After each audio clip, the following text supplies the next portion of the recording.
10 years after Philip Seymour Hoffman's death, his sister Emily Barr wrote an essay about her very personal saga of grief.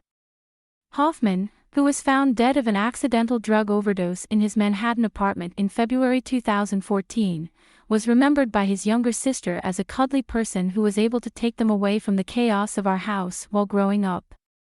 "My brother had a lot of loud parts, like his laughter and big gestures of annoyance," Barr wrote in a piece published Monday, April 22, in the Paris Review. "The way he would jump up and dance around when teasing you even after you'd pleaded for him to stop, he just couldn't help poking fun one last time. He knew it was wrong, but he was going to do it anyway, and laugh until you were laughing too."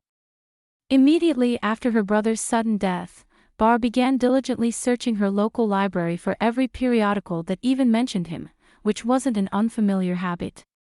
"Early in my 20s, I'd begun saving every magazine or newspaper article Phil was ever featured in, at least the ones I knew about," she explained.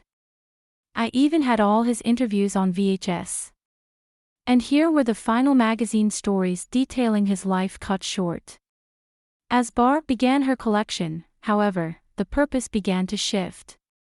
"At first, I just wanted to be sure I collected all the glowing obituaries reviewing the life and unexpected death of this talented young actor who mesmerized us with his art," she continued.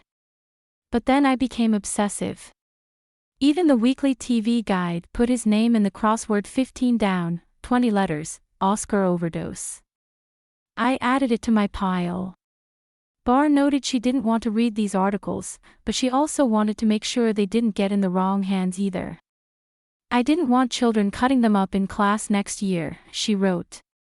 "More importantly, I didn't want one of my children to be sitting in art class and get handed one of these magazines and open it up to see their Uncle Phil." So, Barr checked out every magazine from the library that featured her brother and got to work. "I hid in the small space between my bed and the dresser with a pair of scissors I'd stolen from my daughter's backpack," she revealed. "I sat on the floor and cut all the articles and photos of Phil out of each magazine. I tried to make the missing pages look inconspicuous. But there was no way to really hide it, especially when he was on the cover." After returning the sliced-up magazines back to the library, Barr couldn't help but reflect on the reaction of the bemused librarian and, of course, her late brother. "I walked home in the snow, thinking about the mystery I'd created for her with the missing pieces," Barr wrote, "and also how Phil would think I was ridiculous for doing all this.